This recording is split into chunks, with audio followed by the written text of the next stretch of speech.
tayo para gawa natin ng content ang isang katanungan ng isa nating kaibigan na si Ariel Barleta. Magandang umaga sa iyo, Kuya Idol. Magandang umaga. Ito na po yung katanungan. Kung ano daw po ang pinakamagandang alagaan, yung laki ng alimango. Ang sabi ko nga po, yung alimango ho, ang mas maganda ho, yung kukunin nyo yung rambol. May payat, may mataba, may maliit, may malaki. Kasi mahirap po maghanap ng patining. Gawa na ang bihira naman po ang nag-aalimango. Kahit nga ho dito sa amin, bihira lang ho nag-aalimango. Tsaka makakatulong din sa tayo sa ating mga kabarangay na naghuhuli ng alimango. Huwag naman tayo mamili. Basta huwag naman yung masyadong maliit. Yung katamtaman lang ho, ang laki katulad dito po. Ganyan ho, kalaki, pwede na ho yan. Small po yan. Pwede na po yan kasi minsan po, may mga buyer ho tayo na gusto rin po yung mga maliit lang. Gawa ng syempre, medyo mahal po bagang alimango. Yun ang kaya ng bulsa nila. Sabi nga, ay deserve din na lang kumain kahit papano na alimango. Yun lang ang kaya nilang bilhin. Pwede na po yun. Kasi sa akin kasi, naibibinta ko pa nga ho, mas mabilis pa nga ibinta yung mga maliliit kaysa malalaki. Kaya pwede na rin po yun ipatining. Ano po, kasi minsan yung, pero kung may makukuhan ka kaibigan ng malalaki, mas maganda kung kalahatian, kalahati, o kaya 0.6 pataas, mas maganda ho yung ipatining kasi mahal. Kaya lang po, mahirap po maghanap ng silya. Ano po, kasi po dito sa amin, may nakukuhanan din po sana ako ng malaki doon sa Ilanduhan, kung tawagin sa amin na Ilanduhan, talagang bintahan ko yun ng mga alimango, ng sari-saring alimango, na nagde-deliver papuntang Maynila. Minsan nakakakuha din po ako doon ng pangpatining. Mga puti ho talaga sila kung tawagin, pero kulay green, pero ang tawag nila doon ay puti. Ano po? Nakakakuha din ako doon. Ang problema ko, minsan 6 ang makukuha ko.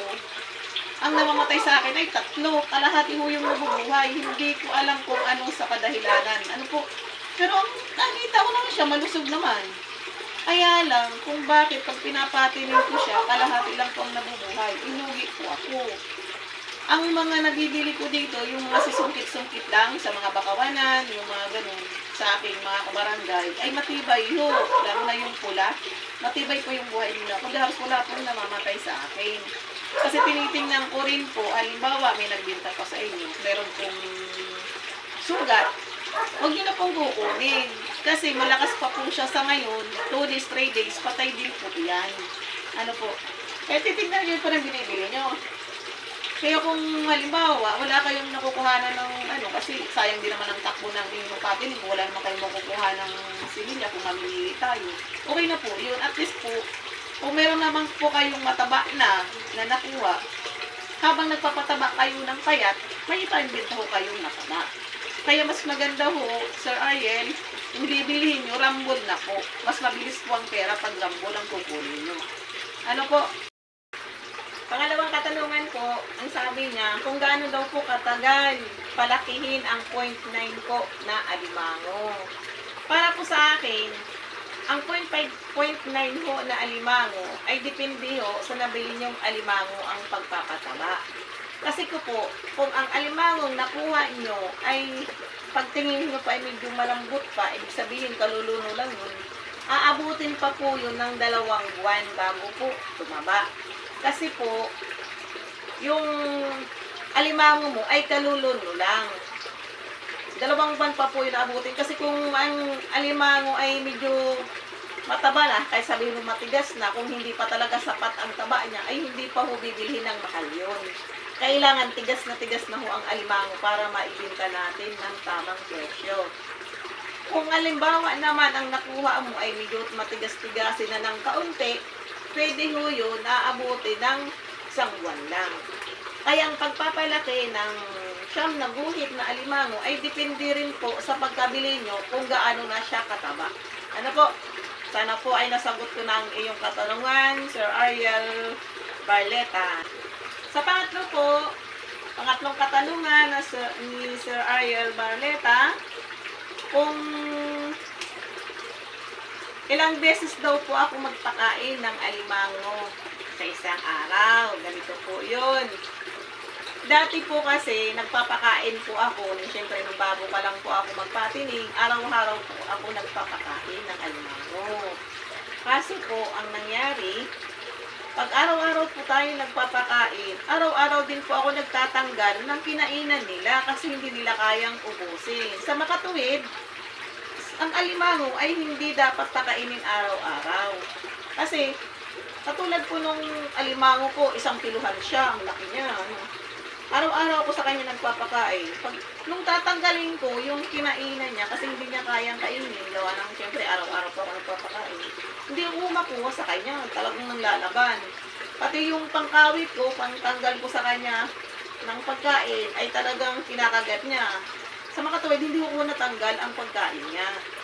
3 days po, para siyang nalason dun sa pagkain niya kasi nabulok. Hindi ko nakukuha. Kaya po siya ay namatay. Sayang ho, 1 kiluhan na po yun. Sa tingin ko, kaya sabi ko minsan nga sa aking vlog, na pag hindi nakuha ang pagkain ay napupuison. Kasi nga, nabubulok ang pagkain sa loob ng kanilang lalagyan. Kasi kung papansin nyo, lit naman po baga ng lalagyan niya. Tapos mabubulok yung pagkain niya. Para mapupuison po siya. Yun po ang sa aking palagay. Kasi po, sa 3 days po, na pamamalagi ng pagkain sa katawan niya, na hindi naman niya kinakain, namatay po siya. Lusog-lusog po noon. Tagal ko na rin siyang inalagaan. 1 buwan ko na rin siyang inalagaan kasi ang laki niya. Talagang pinapataba ko siya at pangbenta ko sana sa barikada. No? Namatay. Kaya nga po, binago ko ho ang aking technique. Ginawa ko na ho siyang 2 days bago magpakain. Mas maganda ho ang resulta. Kasi hindi ka na kundi halos magtatanggal ng kinainan niya. Basta't sapat lang pong ibibigay mo sa kanya, wala ka na hong tatanggalin ng tira-tira. Ibig sabihin, para sa akin, mas maganda. Ano po? Yun po ang aking experience bilang pag-aalaga ng patining sa loob po ng 1 taon. Okay po. Doon naman po sa pang-5 pong katanungan, hindi ko maano kung anong pangalan niya kasi puro lang number ang pangalan niya sa YouTube niya. Shout out sa'yo kung sino ka man. Salamat sa iyong katanungan. Ang katanungan po niya ay kung gaano daw po kalaki ang aking box. Sa totoo lang po kasi natawa din po ako. Ano po. Gawa ng hindi talaga ako marunong ng sukat. Kaya ito na lang po. Ang sabi ko nga po doon sa kanya, ang sukat po ng aking box ay 220, 10 by 20 inches. Hindi ko lang po alam kung inches ang tawag nito or meters. Ano po? Kaya po, para sigurado tayo, dangkalin na lang natin. Kasi, pasensya na po, hindi po marunong ang inyong kaibigan kung anong tawag nito, inches ba o meters. Basta't 1 dangkal po yung laki niya. Tapos, yung kanyang lapad naman po ay 2 dangkal. O, 2.5 lang. Ano po? Kasya na po dito yung 1 kilohang alimango. Pero kung sobra naman po sa 1 kilohang alimango, halimbawa 1.5 na, huwag din hong ilagay. Kasi hindi na siya makakaikot. Ano po? Sana po ay nasagot ko po ang inyong mga katanungan. Salamat po sa inyong mga tanong at panunood. Bye-bye! Thank you very much.